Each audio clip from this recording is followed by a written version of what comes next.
फंसी हुई हैं उनको लेकर है। तो आपको याद होगा कि जो भर्तियों के फंसने का मामला है ये पेपर लीक का मामला है बेसिकली।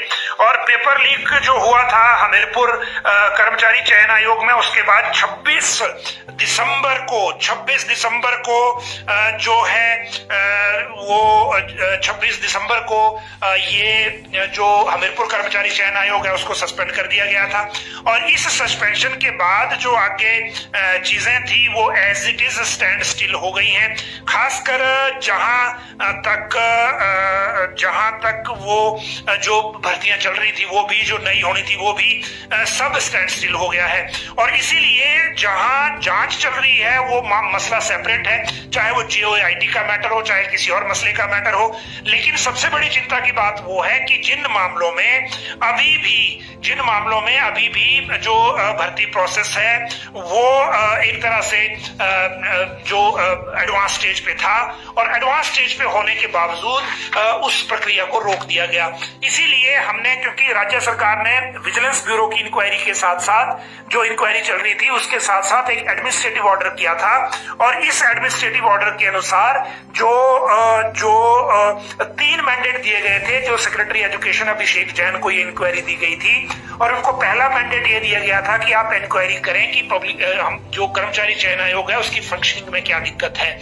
दूसरा मैंडेट उनको था कि जो भर्तियां चल रही हैं उनको किस तरह से कंटिन्यू किया जा सकता है।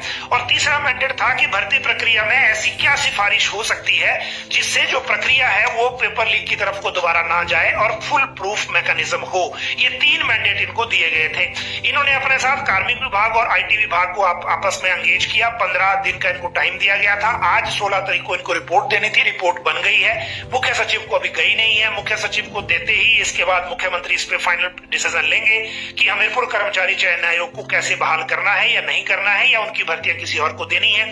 एक बात बिल्कुल क्लियर है कि वर्तमान स्ट्रक्चर जो है हमीरपुर कर्मचारी चयन आयोग का, उस स्ट्रक्चर को राज्य सरकार एज इट इज बहाल करने के मूड में है नहीं। इसीलिए अब कुछ नया फॉर्मेट भी इसमें आ सकता है। जहां तक दूसरी बात है, जो सिफारिशें होंगी तो जो इसमें जो सेंट्रल एक तरह से भारत सरकार का जो स्टाफ सिलेक्शन कमीशन है उसको स्टडी किया गया है, उनके सारे मैकेनिज्म को स्टडी किया गया है उसको यहां रेप्लिका करने के लिए। और इसलिए 2 सिफारिशें इसमें यह दी जा सकती है इस रिपोर्ट में कि एक तो जो कंबाइंड ग्रेजुएट लेवल की एक एग्जाम करता है जो सेंट्रल स्टाफ सिलेक्शन कमीशन है, उसी तरह से हमीरपुर कर्मचारी चयन आयोग में भी एक कंबाइंड एग्जाम हो कई कैटेगरीज का मिक्स करके और उसी का पैनल बना के फिर आगे भर्तियों के लिए दे दिया जाए ताकि नंबर ऑफ एग्जाम जो है उनको कम किया जा सके। दूसरी जो इसमें बात है वो ये कि जो कैटेगरी जो पैनल दिया जाए ये बात तो है ही, लेकिन जो ये संभावनाएं तलाशनी है कि कैटेगरीज को मिक्स कैसे किया जा सकता है, ये एक इंपॉर्टेंट काम है। और उसके बाद जो पेपर सेटिंग की प्रक्रिया है जो मैनुअल थी उसको ऑनलाइन करने के लिए भी कुछ सिफारिशें इसमें दी जा सकती हैं, क्योंकि हमीरपुर कर्मचारी चयन आयोग में पूरी प्रक्रिया मैनुअल थी और मैनुअल प्रक्रिया के कारण ही फोटोस्टेट के दौरान ये पेपर लीक होते रहे और इसी प्रक्रिया से ये दोबारा अब बचना चाहते हैं। तो जो केंद्रीय स्टाफ सिलेक्शन कमीशन है उसकी तर्ज पर अब एग्जाम हो सकते हैं अगर इसको बहाल कर दिया गया।